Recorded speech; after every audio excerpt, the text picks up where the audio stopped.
Merry Meet, Annie here. I had an interesting question from Anna, and I apologize, I've forgotten the numbers that go behind your YouTube address. I'm so sorry for that. I forgot to write it down when I came back to record this.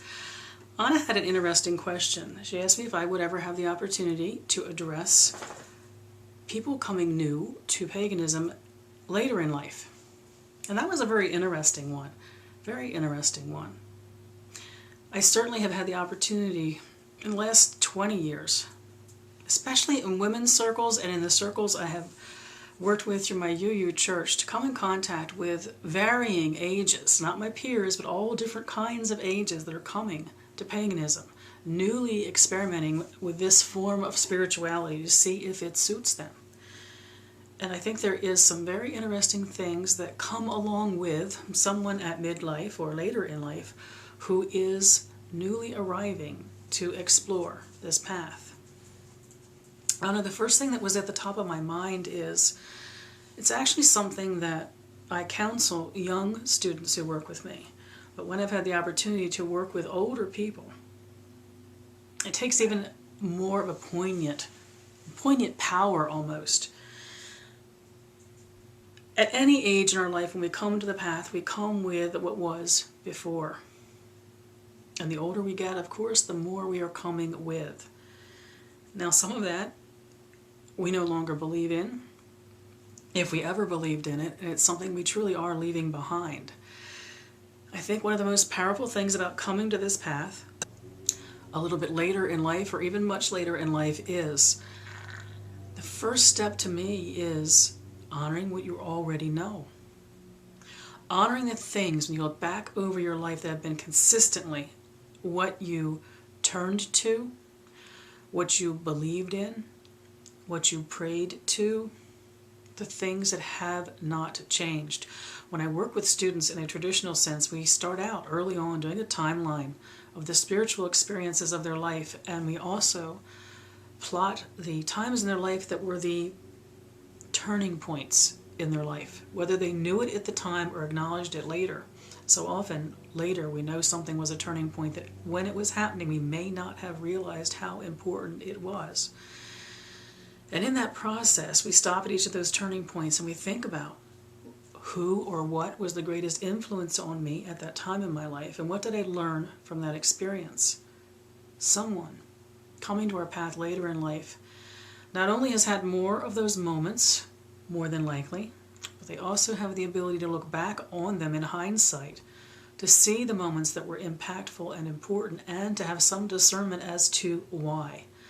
So the first thing that came to my mind about coming to the path later on in life is you bring the experiences of your life with you. You aren't leaving behind anything except that which you choose to leave behind. No one's going to tell you this is what it is. You are going to know the things that already are absolutely to you. There may be many things that are absolutes to you. There may only be a couple of things or one great absolute. But there will be things that you know.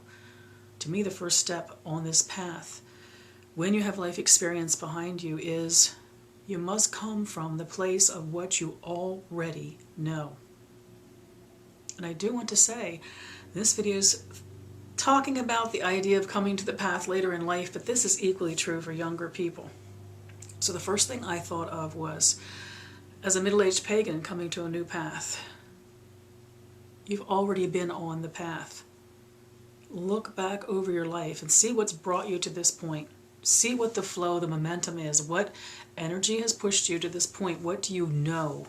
Acknowledge the turning points in your life, what you learn from them. Think about the times in your life when you had great challenges, sorrows, hurts.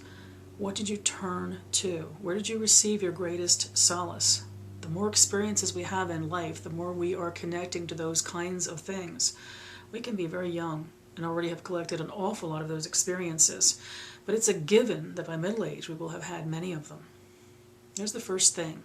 Look over the length of your life so far.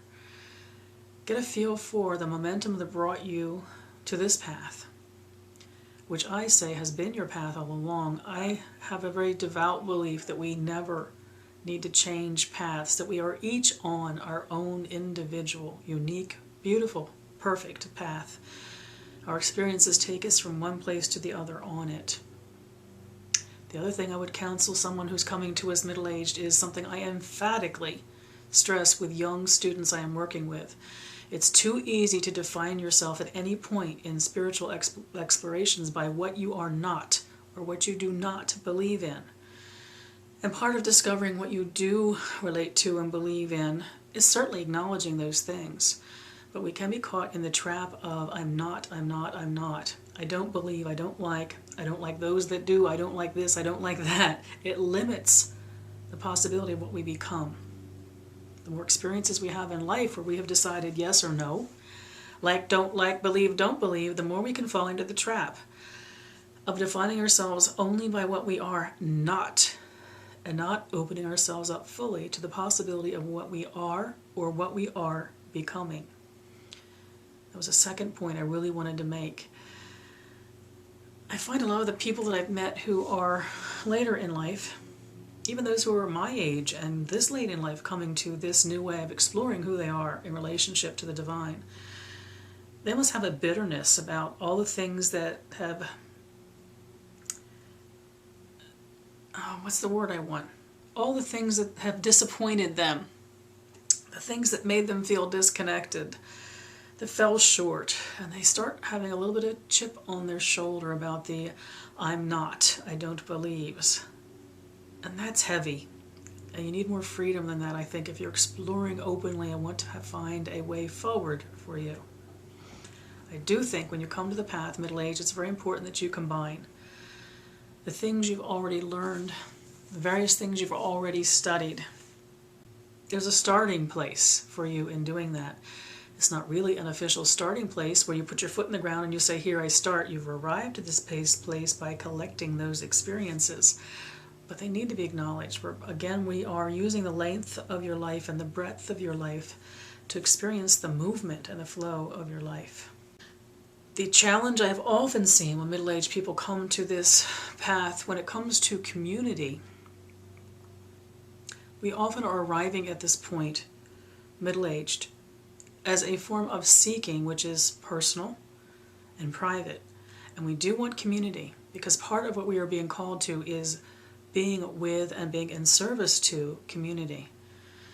And then the problem is we find communities where a great number of our pagan brothers and sisters are young and raising families, and expect that we will love and enjoy their families and the environment in which their children are part of all the activities of circle and community. One of the challenges that I have found is that the mixing of generations isn't always as smooth as one would like to think it would be in these communities. And often it is good to seek a community of peers. Now, this is what's interesting, because just as a young pagan family would like to find a community full of other young pagan families, and a middle-aged person might want to be focused more on a community that they can share more interests with. The challenge is it's difficult enough to meet others, and then to find those who are at a similar place in life that we could call life peers adds to the challenge. It's not like you can go someplace and there's 500 pagans and you can find a good third of them have exactly your same place in life, and you have the same challenges and you speak the same language in a generational sense. There's another part of the challenge, I think, of coming to this path midlife, is I do believe that there is a need for us to find others like ourselves. The flip side of that, it's also important that we understand that we are part of a wider community, which includes every generation and the children of the generations that are our brothers and sisters in community. My ideal concept of pagan community is that wide communal level with subgroups, circles within circles of my middle-aged peers, my brothers and sisters experiencing the same time in life that I am.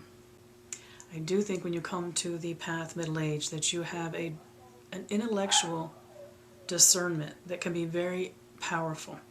You think for yourself and you make decisions for yourself, and I'd like to say you aren't led as much as someone with less experience of the world, but I've seen it happen.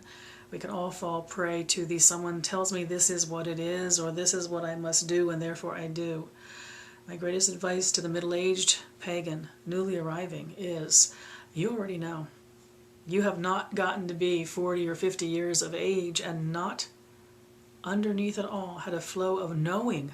I think the process, middle-aged, when you come to this path, is acknowledging what you know, bringing it to the surface, and formalizing it in some way, acknowledging it in some way.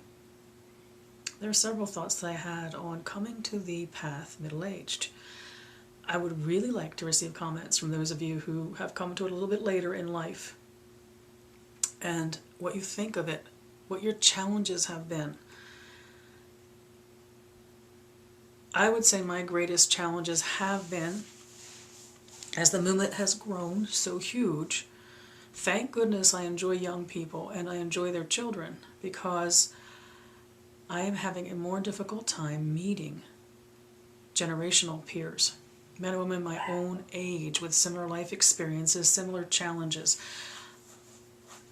I want to meet others that once they get sitting down in a circle have a hell of a time getting back up again. I want to meet others that get out of breath when they're dancing, that have responsibilities that include taking care of older parents or pressures of career, whether they are enjoying it or whether it is a problem and a stress in their life. I want to meet others like me.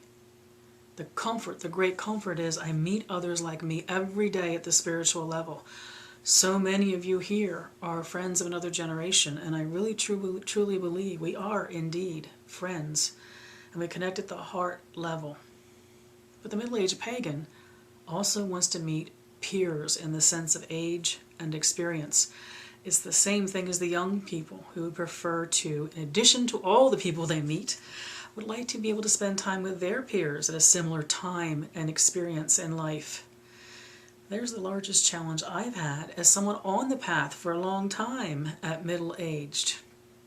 Where's my community within the community, and how do I meet others like myself?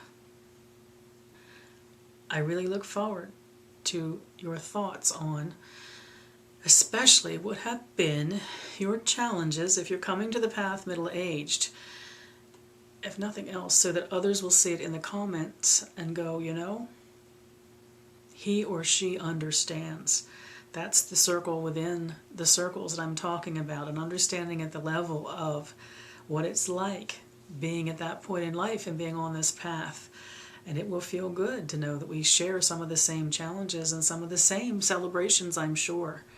Looking forward to comments on this one. Anna, did I answer your question? Please feel free, if you have some specific questions, email them to me. I'll do an expanded video and see what else I could come up with for you. I don't see an awful lot different for us beyond understanding, coming to a place of understanding about the length of our life that brings us to this place where we are exploring this world together, honoring that, and also our need for meeting others who are like us in the sense of age and experience. I wish you all mirth and reverence, merry part,